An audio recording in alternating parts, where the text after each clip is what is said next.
Olá a todos, bom dia. Falaremos hoje sobre introdução a algoritmos, lógica e estudo das formas de pensamento. Então, isso é importante demais para algoritmos e computação, porque as coisas têm que ser bem escritas de uma forma lógica que faça sentido, né? Então, pensamento e lógica podem ser expressos por falas ou de forma escrita, e essa é a que mais interessa a gente. Lógica e algoritmos estão extremamente relacionados, né? Principalmente para representar o raciocínio. A lógica ela é independente da computação, né? Ela vive sem a computação, mas a computação depende muito da lógica. Então, o foco nós teremos na resolução de problemas, né? Como resolver problemas, e só depois nós nos concentraremos na codificação, ou seja, desenvolver um código, que são os algoritmos: conjunto preciso e ordenado de passos executáveis não ambíguos que definem o processo finalizado. Conjunto preciso de passos executáveis. Então a gente tem que definir precisamente, passo a passo, para sair do ponto A, chegar até o ponto B, do início do problema até a resolução do problema, de forma que realmente o problema seja resolvido, né? E passos ordenados, né? Então a gente vai fazer uma sequência de comandos, esse, depois esse, depois esse, depois esse, não ambíguos. Isso é extremamente importante, porque o computador ele vai fazer o que você mandar, né? Então, se você mandar um comando que tem duplo sentido, ele pode fazer algo que você não queira e que define um processo finalizável. Então, a solução tem que ser encontrada. Então, se não finalizar, é porque a solução não foi encontrada. A lógica e os algoritmos estão presentes na nossa vida o dia inteiro, né? Então, a gente executa esses algoritmos e às vezes nem percebe. Vamos lá, um exemplozinho do nosso dia a dia, né? Primeiro exemplo, preparar um omelete. Primeiro, pegar ovos, quebrar os ovos, bater os ovos, escolher o recheio, cozinhar, retirar do fogo. Veja que os comandos são precisos, você entende o que é que tem que ser feito. Você sabe que você não pode trocar a sequência. A sequência aí é extremamente importante. São não ambíguos, você sabe que quando você for pegar um ovo, você vai pegar o ovo, não vai pegar uma melancia. E veja que você começa lá pegando os ovos e termina retirando o seu omelete do fogo. Analise os passos a seguir e cite os motivos que os mesmos não formam um algoritmo. Vamos lá. Pegue uma moeda do seu bolso e coloque sobre a mesa. Segundo passo, retorne ao passo 1. Então, por que isso não é um algoritmo? Segundo aqueles conceitos que nós vimos no slide anterior. Primeiro, né? Ele é infinito, ele não determina um ponto de parada. Então ele só começa, não diz quando é que vai parar. Ele é impreciso. Primeiro, ele não diz qual é o bolso que nós vamos pegar, certo? Ele não fala a quantidade de moedas. E também ele não prevê algumas situações. Por exemplo, quantas moedas tem no bolso? Eu vou pegar quantas moedas? Se no caso as moedas acabarem, o que é que eu faço, né? O algoritmo vai ficar perdido. Ok? Então isso é extremamente importante. A gente pode encontrar alguns momentos nos nossos algoritmos que a gente precisa definir claramente o que deve ser feito caso alguma coisa aconteça ou não aconteça.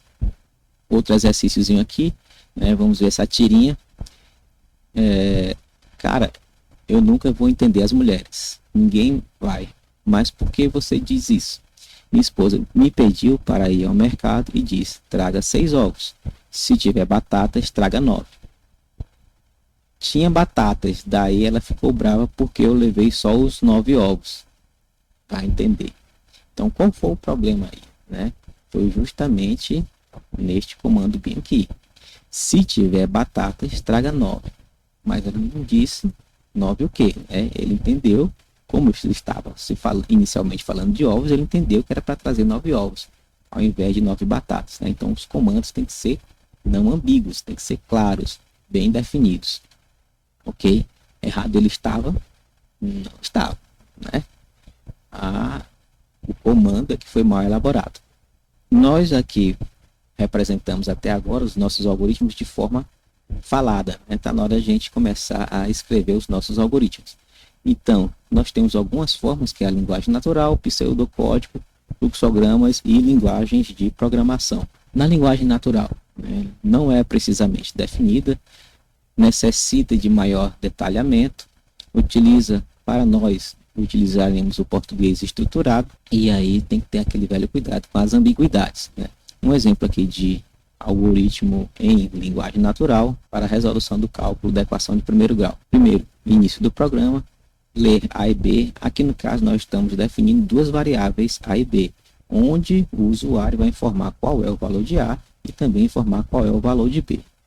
Se a variável A é diferente de zero, então nós podemos realizar o seguinte cálculo. Vamos encontrar x, onde ax mais b vai ser igual a zero. Depois que a gente encontrar x, a gente pode imprimir o conteúdo de x, está encontrada a raiz da equação de primeiro grau.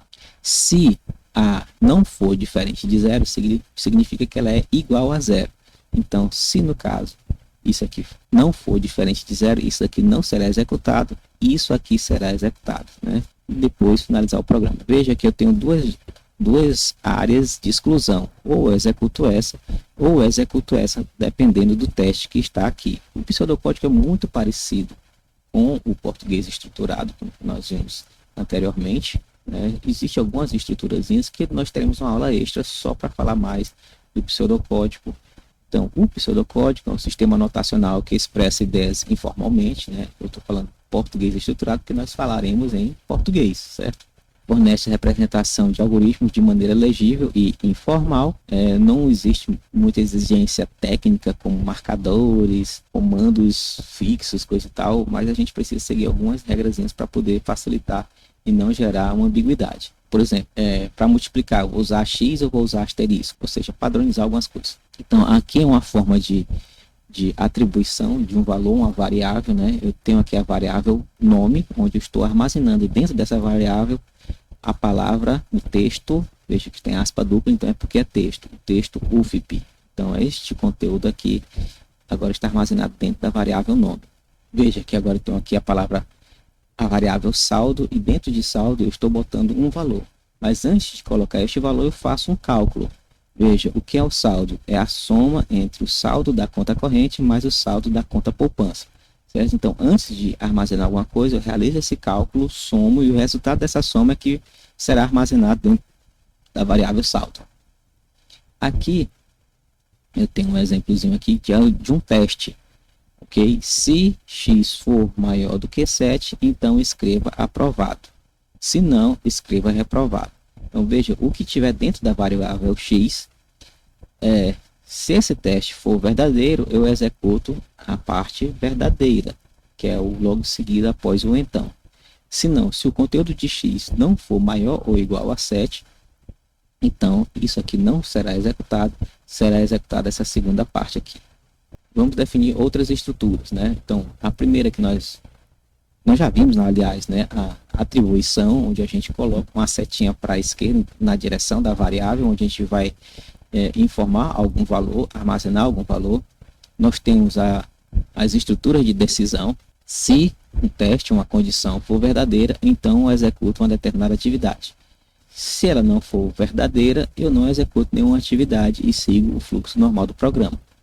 Temos também o se, o teste, a condição, então a parte verdadeira, se não, executa a parte falsa. Ou seja, se aqui for verdade, a atividade verdade será executada, a falsa não será executada, e depois segue o fluxo do programa.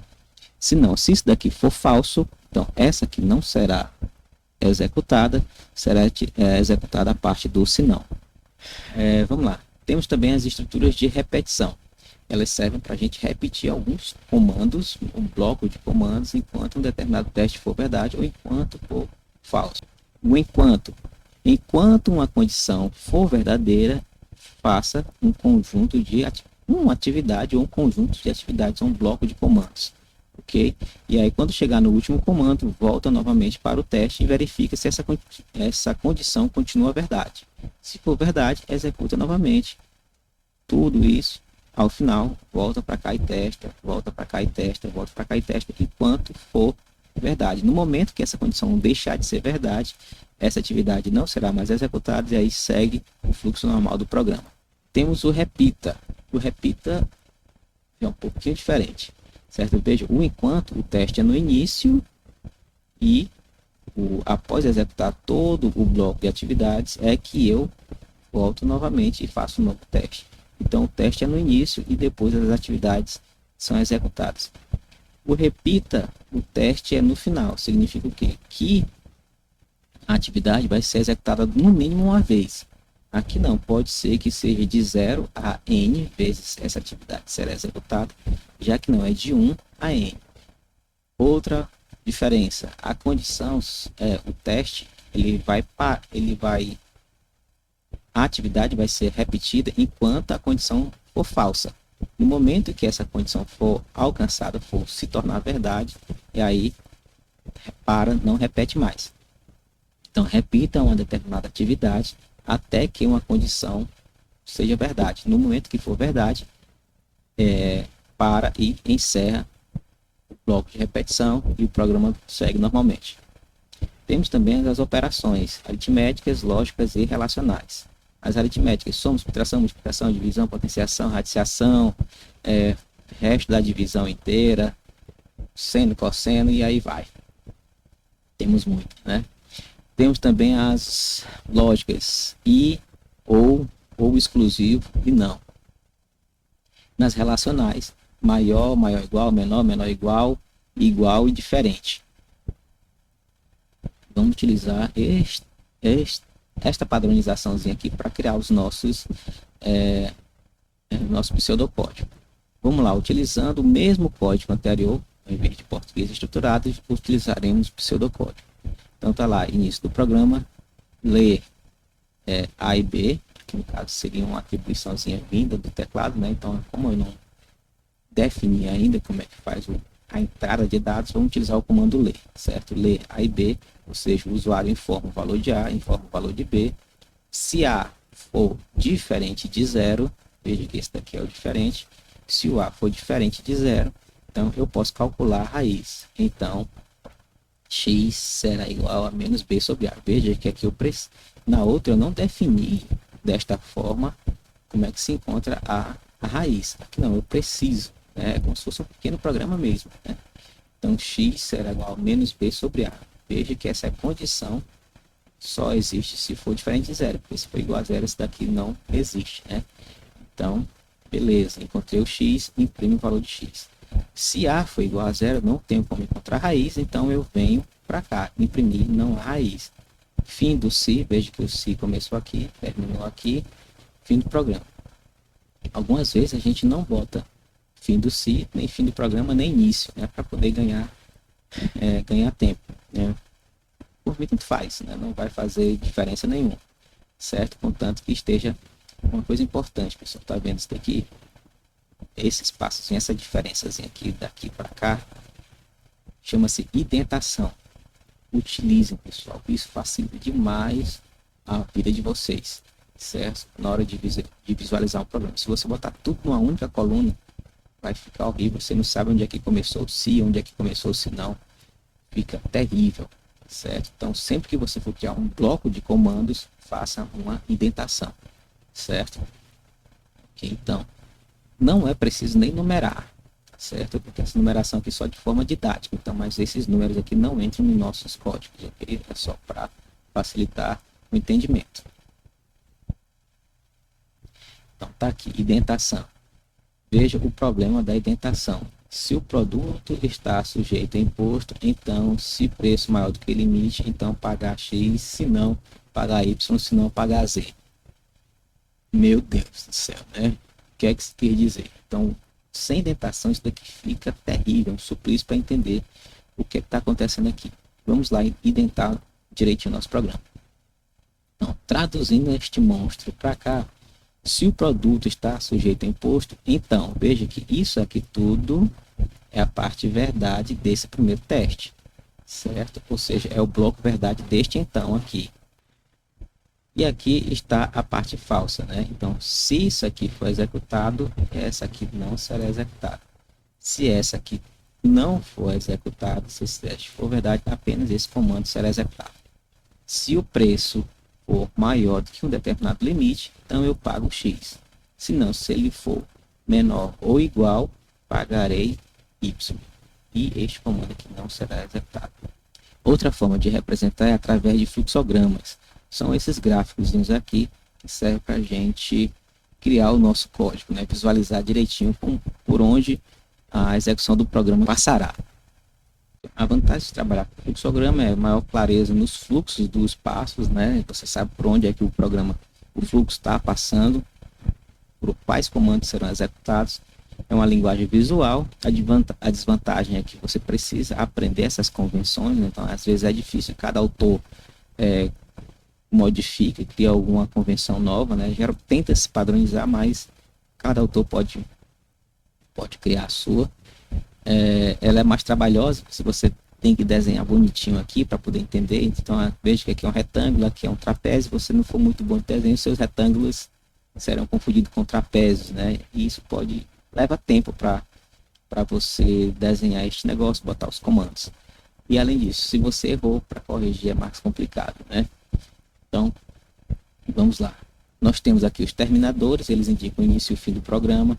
Nós temos aqui o processador, ou seja, algo será executado, algum comando será executado.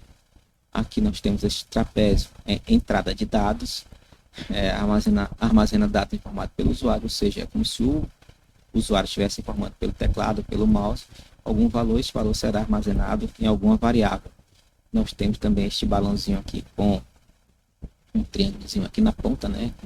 Triângulo não, com as setas aqui na ponta, exibe a informação ao usuário, ou seja, o dado já veio do computador e será mostrado ao usuário na tela.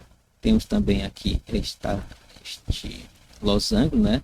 Que é uma decisão, escolhe uma ação de acordo com um determinado teste, ou seja, se alguma coisa for verdade, eu venho por aqui, se não, eu venho por aqui, certo? Ou por lá, a gente vai ver já. Também temos o conector, né? Esse conector serve para unir vários fluxos, né? Então eu tinha um fluxo que estava vindo por aqui, estava vindo para o outro lado, eu vou unir esses dois fluxos. E está aqui a setinha que indica para onde o fluxo está passando. Veja que também nós podemos utilizar as decisões para criar repetições, ok? A única coisa que muda é a direção da seta, né? Da conexão. Nós veremos nos próximos slides, ok? Então vamos lá, para resolver os nossos problemas. Primeiro, entendê-lo, tem que entender o problema completo, do começo ao fim, planejar a resolução deste problema, ver todas as situações possíveis, tentar resolver cada uma dessas situações, executar o plano e avaliá-lo, para saber se o que você informou no início, você terá o resultado esperado na saída, no final. Então, se tiver tudo certo, ótimo, seu programa está funcionando. Se alguma coisa der errado, volte lá e corrija, veja onde é que precisa ser atualizado, corrigido. Então, nós devemos resolver do geral para o específico, né?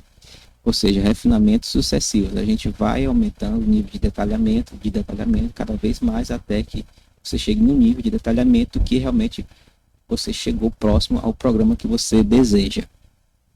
Ou seja, nós chamamos de detalhamento incremental. Vamos lá. Uma escola calcula a média de 4 notas bimestrais para determinar a aprovação e reprovação de seus alunos. A aprovação é garantida se a média for maior ou igual a 7. Pronto, esse é o problema. Já dá para a gente começar a pensar e esquematizar uma solução para este problema. Então, nós temos aqui o nível de detalhamento 0. Ou seja, o mais geral possível. Nós temos aqui o início e o fim, calcular a média e determinar a aprovação. Vamos lá, próximo nível de detalhamento. Está aqui início, fim do programa.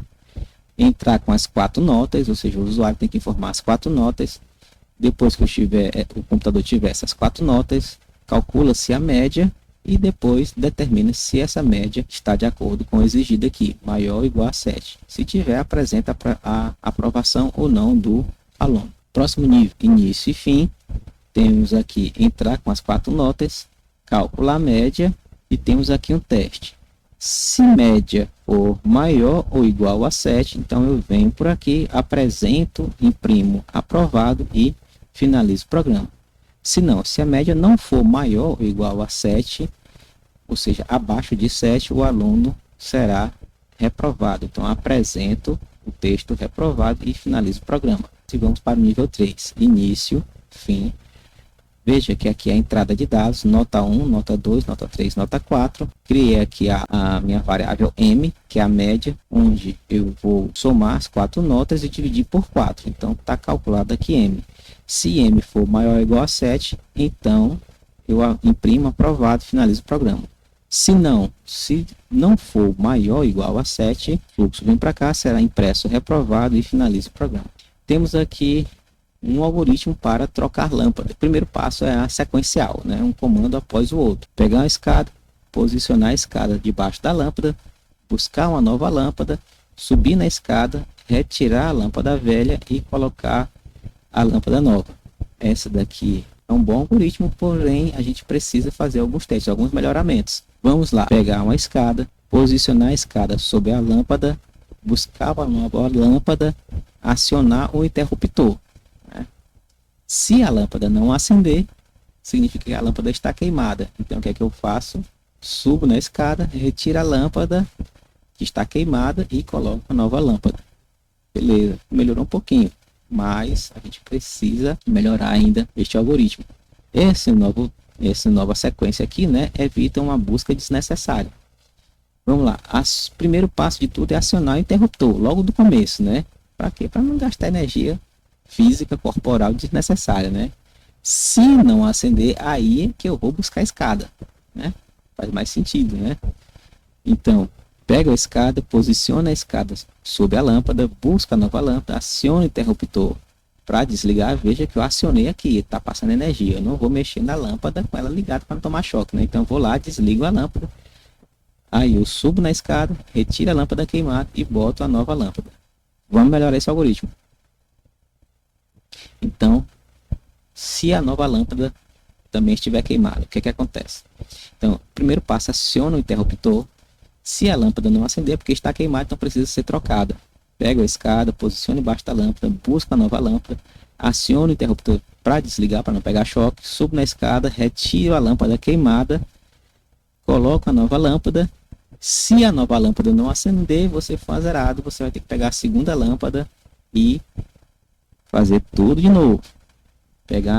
Posicionar, né? Pegar a escada, posicionar embaixo da lâmpada, buscar a nova lâmpada, acionar, desligar o interruptor e assim sucessivamente. E aí você vai e bota uma nova lâmpada, que também pode estar queimada, que também pode estar nova queimada, uma nova queimada, né? Então, isso daqui eu teria que pegar e colar aqui esses vários comandos embaixo, e isso não é inteligente, né? Vamos utilizar estruturas de repetição. Então, o primeiro passo, acionar o interruptor. Se a lâmpada não acender, ela está queimada. O que é que eu faço? Pego uma escada, posiciono a escada sobre a lâmpada, repita esse bloco de comandos até que a nova lâmpada acenda. Já temos um ponto de finalização aí, né? Veja que quando a lâmpada acender, é porque eu não preciso mais subir e trocar a lâmpada, né? Então vamos lá. Busco uma nova lâmpada, aciono o interruptor para desligar, para não pegar choque, subo na escada, retiro a lâmpada queimada, coloco a nova lâmpada e aciono o interruptor. Veja que aqui eu desliguei, aqui eu ligo novamente, testo a lâmpada. Se ela acendeu, não. Então faz tudo isso novamente.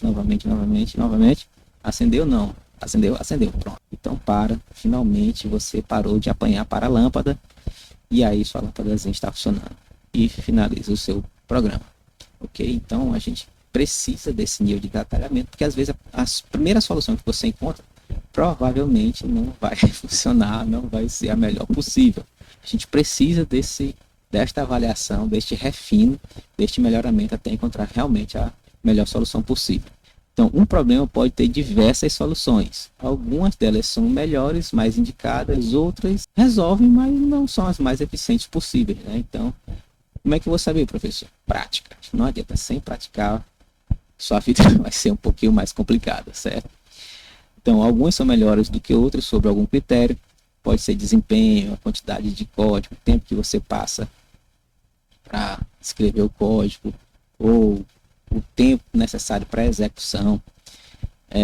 De preferência, resolva o problema mais genérico do que o mais específico. Vamos entender daqui a pouco. Como assim, professor? Por exemplo, eu quero fazer um algoritmo para construir uma casa, né? Então, eu quero um algoritmo para construir uma casa com 4 quartos, 2 banheiros, 5 banheiros, 2 piscinas, 10 garagens e um jardim, certo? Se você precisar construir uma casa que precisa apenas de 2 quartos, uma garagem, um jardim e uma piscina, o seu algoritmo já não presta. Já não funciona porque você desenhou uma casa muito específica, né? Já para essa segunda, que é totalmente diferente, o seu primeiro algoritmo não vai funcionar. Então, o que é que você faz? Em vez de aprender, desenvolver um algoritmo que constrói a casa, você constrói um algoritmo que constrói um quarto, depois você constrói um algoritmo que constrói piscina, um algoritmo que constrói uma cozinha, que constrói um banheiro. E quando você for construir uma casa, você diz, olha, utilize esse daqui de criar quarto 4 vezes, utilize essa daqui de cozinha, utilize esse daqui de criar banheiro 3 vezes, ok? E aí você monta a sua casa como se fosse um Lego, né? Você vai unindo as peças do seu problema. Então é melhor resolver o mais específico para depois o menor, o dividir para conquistar, né? Você resolve os mais simples, depois junta tudo para resolver o mais complexo. Então utilize as 4 formas de representação de algoritmo para encontrar o maior de 3 números informados pelo usuário, sacar dinheiro do terminal de autoatendimento, ordenar 3 números informados pelo usuário, certo? Deixo aí para vocês, façam essa atividade. Se você tiver alguma dúvida, pessoa não entendi, não consegui, entre em contato, manda pelo siga, pelos nossos canais de comunicação, ok? Pelo siga, por e-mail, fique à vontade, certo? Pelos fóruns. Forte abraço, tchau, tchau, adeus.